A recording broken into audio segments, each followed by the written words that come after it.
UAE karate federation ചരിത്രം സൃഷ്ടിച്ചു.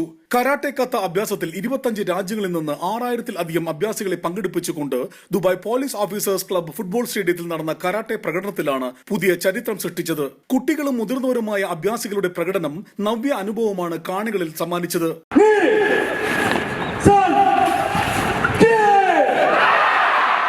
Stadium ആയിരക്കണക്കിന് കാണികളാൽ തിങ്ങി നിറഞ്ഞിരുന്നു.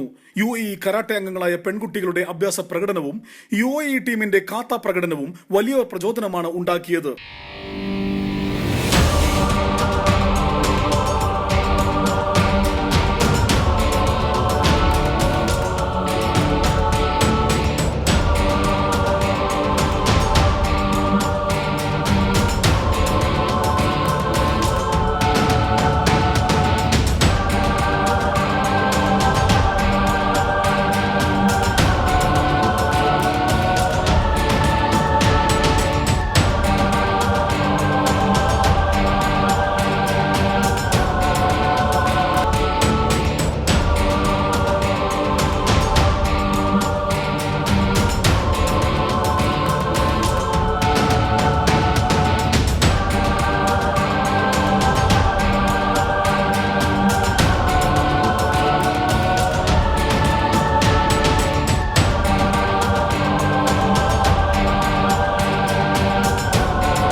ലോക കരാട്ടെ ഫെഡറേഷൻ വൈസ് പ്രസിഡന്റും UAE കരാട്ടെ ഫെഡറേഷൻ പ്രസിഡന്റുമായ general Nasser Abdulrazzaq Al Rusuki, UAE karate federation vice president Marwan Mohammed Hussain Ali Singal, director Mohammed Abbas, CV Usman തുടങ്ങിയ പ്രമുഖർ പങ്കെടുത്തു. ഗിന്നസ് ബുക്ക് പ്രതിനിധികളും സംബന്ധിച്ചു.